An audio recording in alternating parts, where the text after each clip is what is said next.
Bismillahirrahmanirrahim. Assalamualaikum warahmatullahi wabarakatuh. Selamat malam teman-teman semua.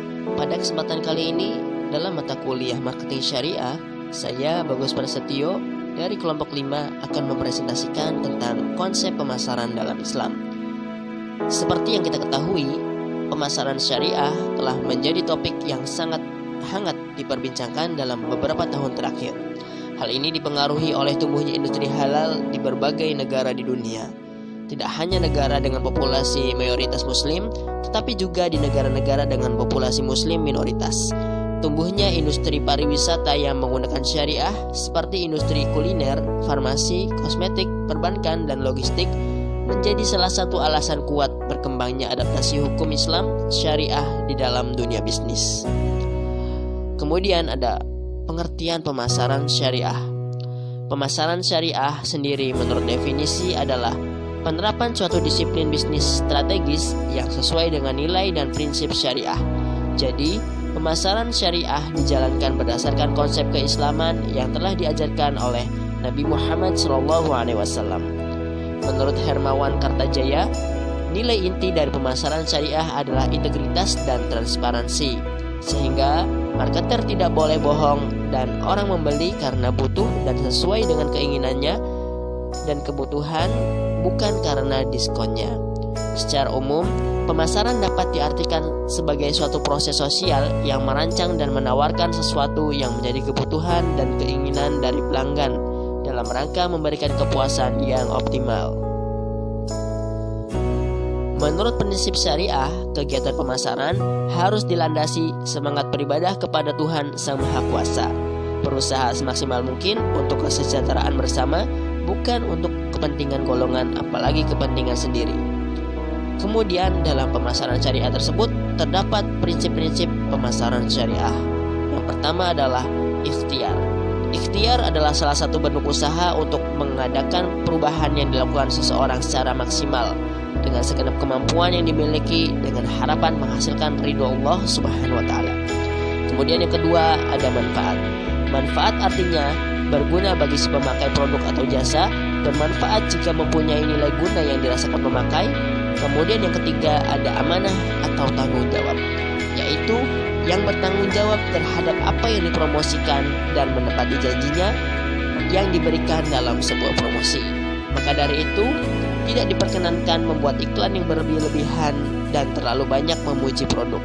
Kemudian yang keempat ada nasihat.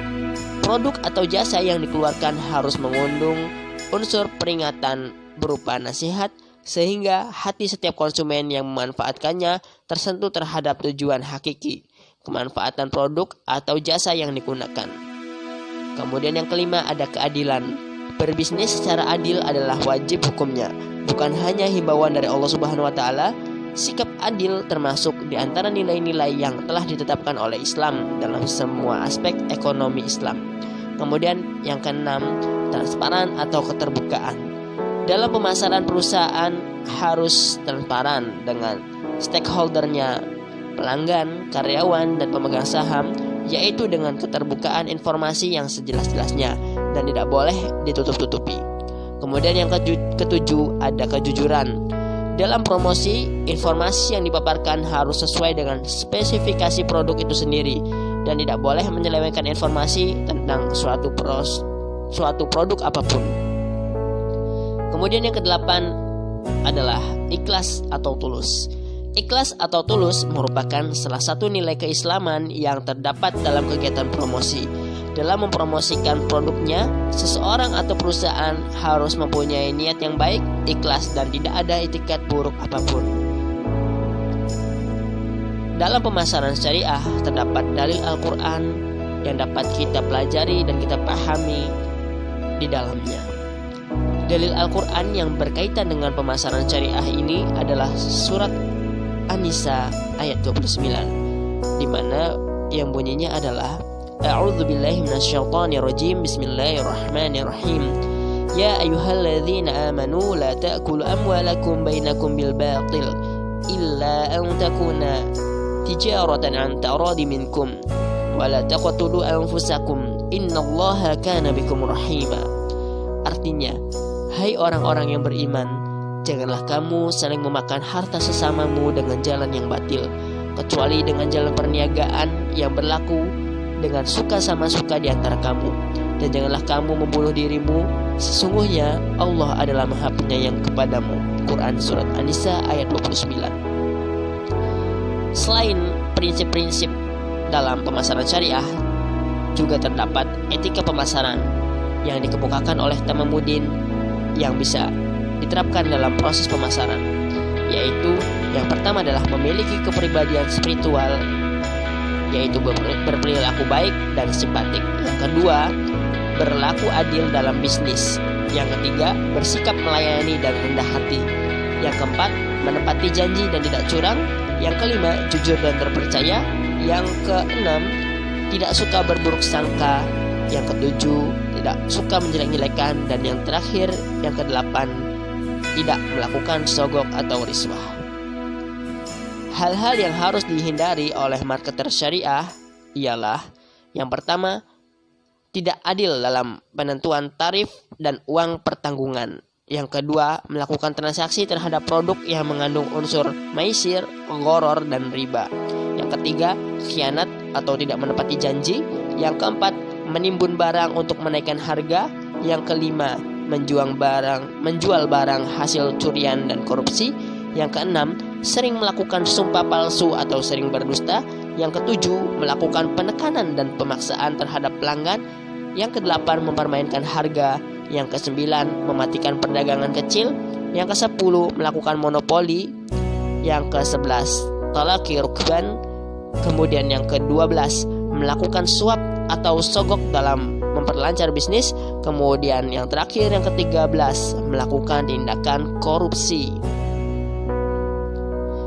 Kemudian terakhir dari materi pembahasan konsep pemasaran syariah ini, terdapat kesimpulan yang dapat kita ambil dari pemaparan di atas. Dapat kita ambil kesimpulan bahwa sejauh ini kajian pemasaran Islam masih bergantung pada konsep pemasaran konvensional.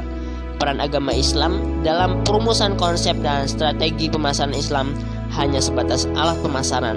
Metodologi yang banyak dipakai oleh para akademisi ekonomi Islam dalam merumuskan konsep pemasaran Islam adalah integrasi ajaran Islam dengan konsep pemasaran konvensional. Oleh karena itu, peluang untuk mengkaji pemasaran Islam sangat terbuka luas karena menurut penulis, secara konsep masih bisa dirumuskan dengan menggunakan pendekatan-pendekatan lainnya. Hal ini penting dilakukan untuk menghadapi fakta dinamisnya perilaku pasar. Mungkin itu saja yang dapat saya sampaikan pada kesempatan kali ini. Semoga dapat bermanfaat, khususnya bagi diri saya sendiri dan umumnya bagi teman-teman sekalian yang menyimak presentasi hari ini. Kurang lebihnya mohon maaf.